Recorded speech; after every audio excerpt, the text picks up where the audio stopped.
have with me Maureen Harquail, Conservative commentator, CEO and registrar at Omvik, Muhammad Ali, Liberal strategist and Vice President with Crestview Strategy, and Cam Holstrom, NDP strategist and founder of Nipa Way Strategies. Good evening, and thank you all for joining me tonight. Good evening. Okay, so I want to ask you about what has been said or what has been seen and where the leaders have been instead. And Maureen, I'll start with you on this one. What else could have been said or done? Because for a clear victor once, Pierre Poilievre is now fighting a close and a tight battle.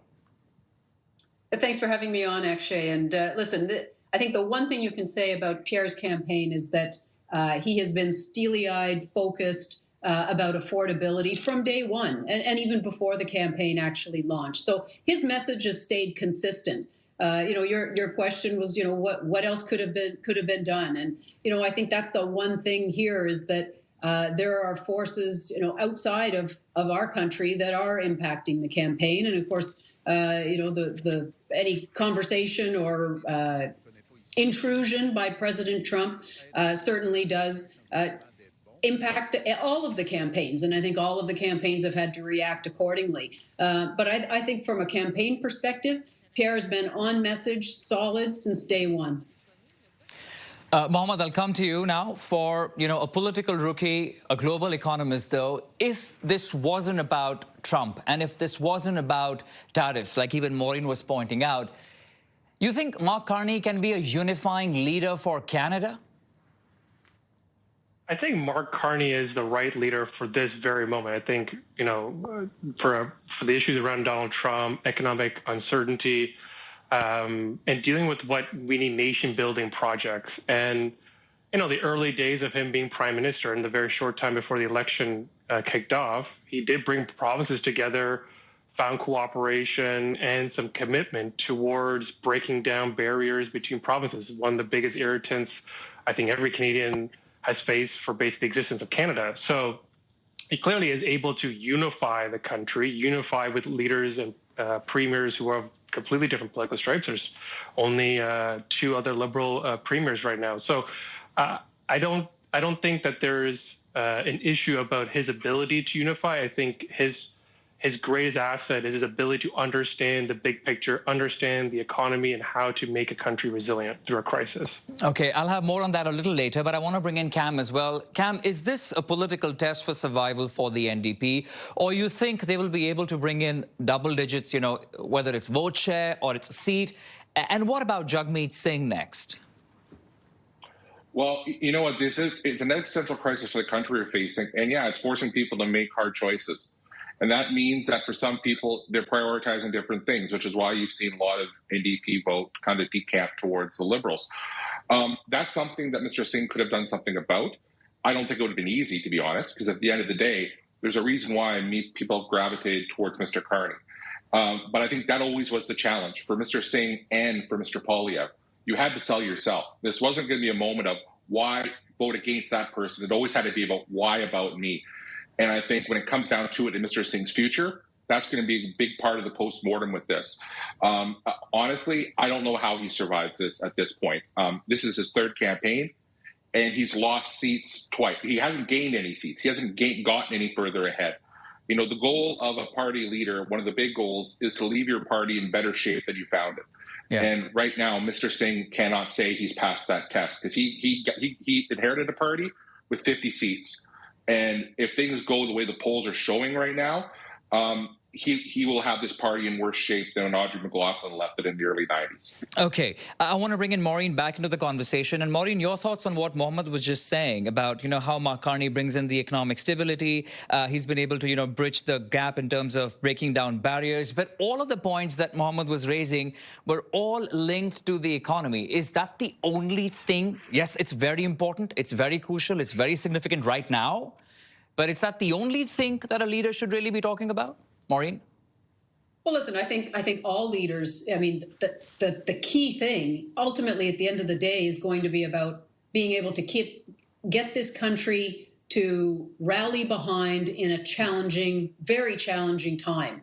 So I think that's the question for whoever the leader is. And yes, economics, the economy, all those things obviously play an important part of it. And that's an assessment that Canadians have to make about all of the leaders, whether it's Mr. Singh, Mr. Poilievre, or Mr. Carney. Is, you know, who is that leader that's needed at this time? I'd remind everybody, though, that, you know, we've had 10 years of the Liberals with an economy that is slowing down, productivity is down. You know, I think that's the challenge here for Mr. Carney. And, you know, I suppose Monday we'll find out whether he's been able to distance himself from 10 years of Justin Trudeau. Okay, Mohammed, your take on what Maureen is saying. She spoke about, you know, Pierre Poilievre being so consistent in his messaging, but you would recall it all started with words like Canada is broken, which is now gone. It started with Justin Trudeau. Of course, today we heard a lot of Justin Trudeau in the rally that Pierre Poilievre held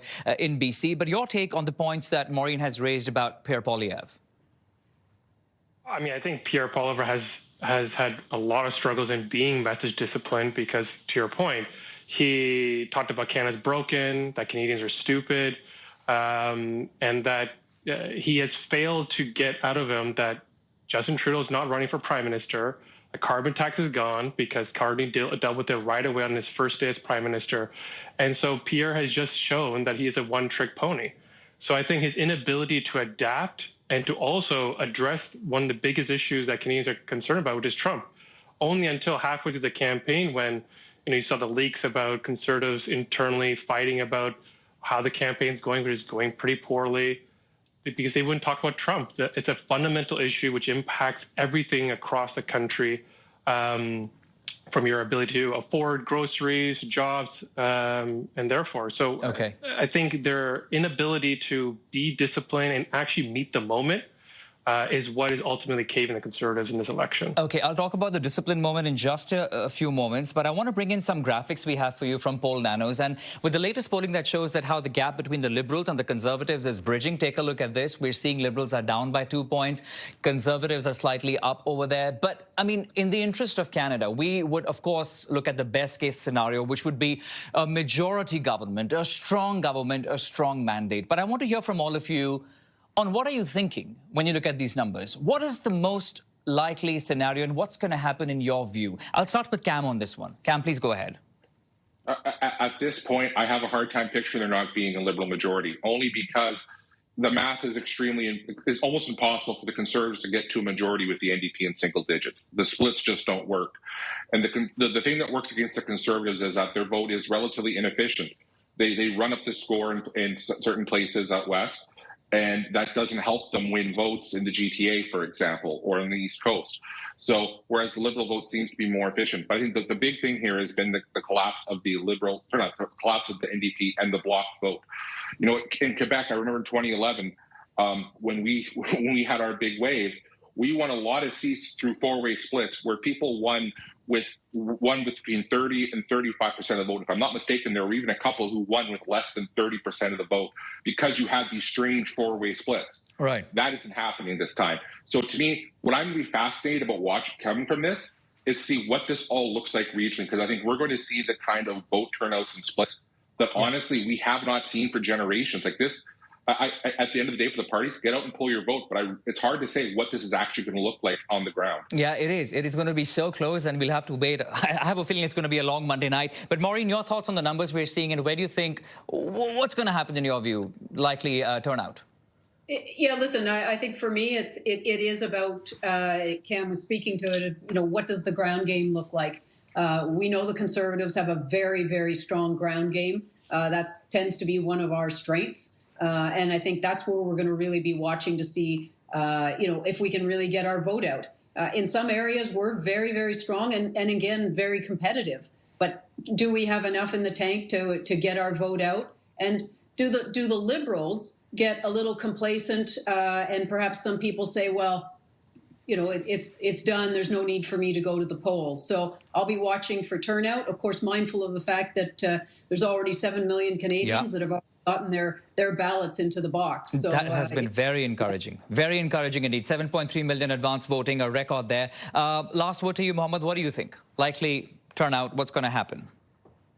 I think we're probably going to see a strong turnout. There's a high level of engagement going on. I think it's difficult to for sure say majority minority situation. But I think we have to look at the regional numbers. Ontario Liberals are quite strong, especially in the GTA and the 905 region, which the 905 is your path to government.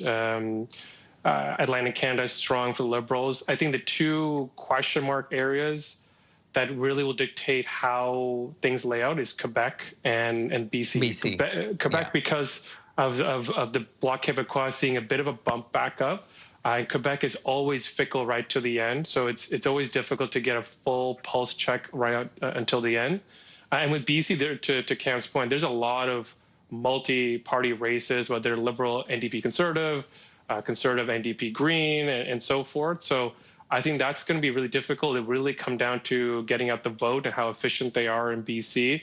And the Liberals should probably pick up a couple of seats, if not more, in the prairies, which will help actually, make their case and pick up in other areas, because it helps keep the Conservatives down, who have to then net make up seats elsewhere, which they just don't have the numbers right now for. Like I said a few moments ago, I think Monday night is going to be a long night, and there'll be a lot of postmortem to do on what happens next and how many seats and which constituencies go to which candidate, and the change in Canada and what change people want to bring in for the country. We'll delve into all of that. Hopefully next weekend, we'll try and reach out to all of you. Mohammed Ali, Maureen Harquail, Cam Holstrom, appreciate your time and your insights. Thank you for joining me on The Political Pulse.